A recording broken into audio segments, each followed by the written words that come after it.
So with matrices, because we're still in matrix operations, um, addition, subtraction, super easy. Um, there starts to get to be more complex things. There's actually two types of multiplication with matrices, okay, which is kind of strange.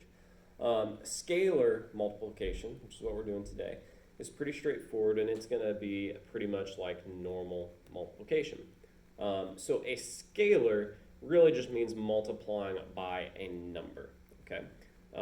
So when you multiply by a number, the reason it's called a scalar is because it's like you're scaling it up or down. You're increasing or decreasing by a certain magnitude. If you're multiplying by 5, you're going to scale it up by 5. If you multiply by 1/2, you're going to scale it down by 1/2. So scalar multiplication is pretty straightforward. When we get into multiplying a matrix by another matrix, that is where a lot of different stuff happens. We're not going to deal with that today, but I just want to be clear. There are two types of multiplication, so that's why we're designating this scalar multiplication. And when we're talking about scalar multiplication and addition and subtraction, all your normal properties stay the same. So we'll talk about that in just a second. All right, so we're just going to go straight to an example.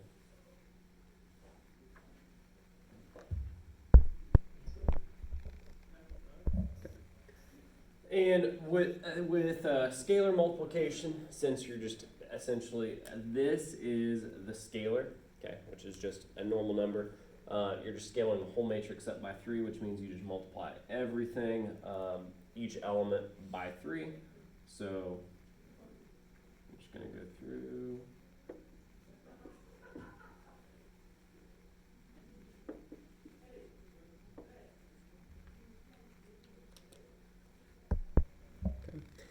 And so with multi-step operations, this is kind of what I was starting to talk to with addition and subtraction and scalar multiplication. Those are all kind of the normal operations, just like everything you guys have always done, which means that normal order of operations, things like your distributive property, associative property, commutative property, all hold true.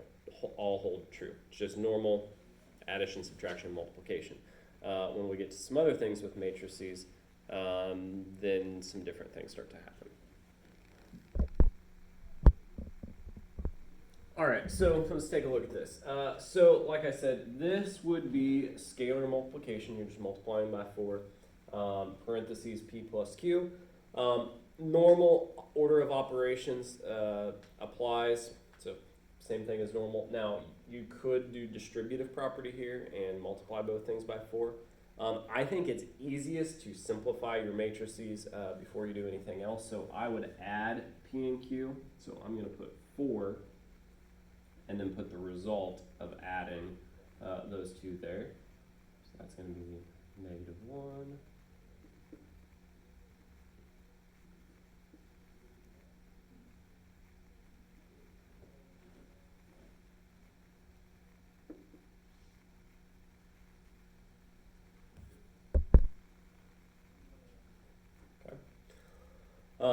And then after I do that, I just have to multiply everything by 4. So I'm going to go through.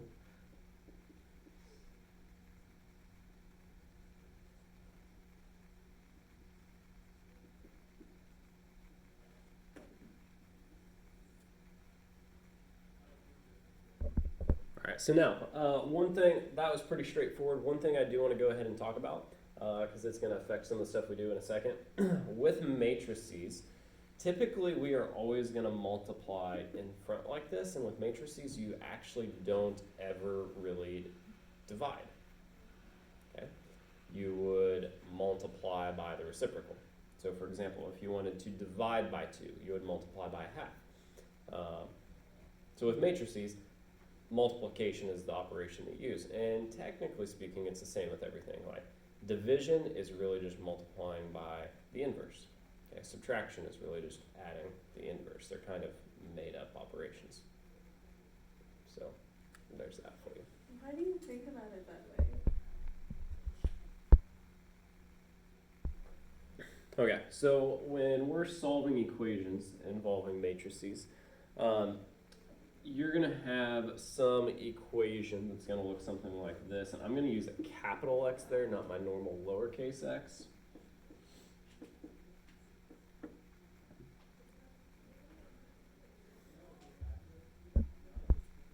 And here we're solving this equation for x, and I just want you to understand in this equation, and part of the reason we're using a capital X is because this variable is going to be a matrix. Our answer is going to be x equals a matrix. Okay? A and B here are not going to be just numbers; they're going to be matrices. Now, one thing that's going to be a little bit different as opposed to like maybe some stuff that you would normally do in Algebra 1, you're not going to substitute the numbers in here for A and B until the very end, okay? Because you don't want to put a matrix here and put a matrix here and then have to do more operations than necessary with all those. It'd just be messy. So you want to isolate the variable first. So you're going to have to think back to some of your Algebra 1 skills. So you want to isolate the variable, so in this case you're going to add b to both sides to cancel it out.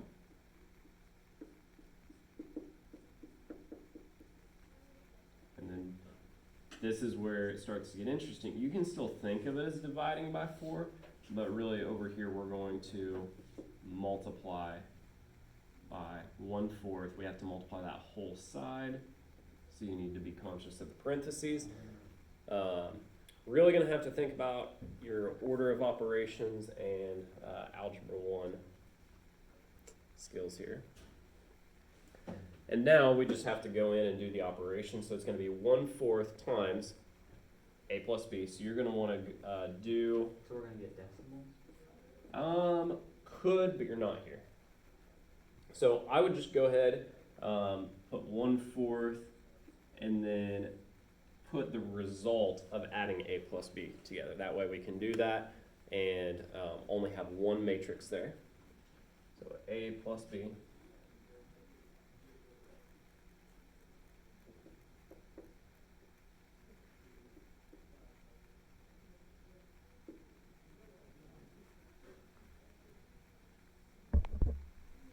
And then we can just go through and multiply by 1/4.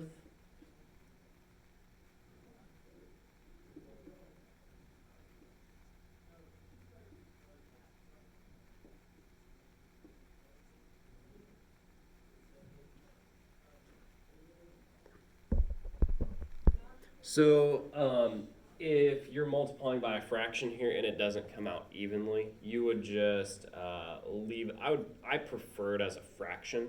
So for example, if you were doing 1/4 times like 5 or 9/5, okay, then that would equal. Oh, you wouldn't do decimals? I would prefer not to.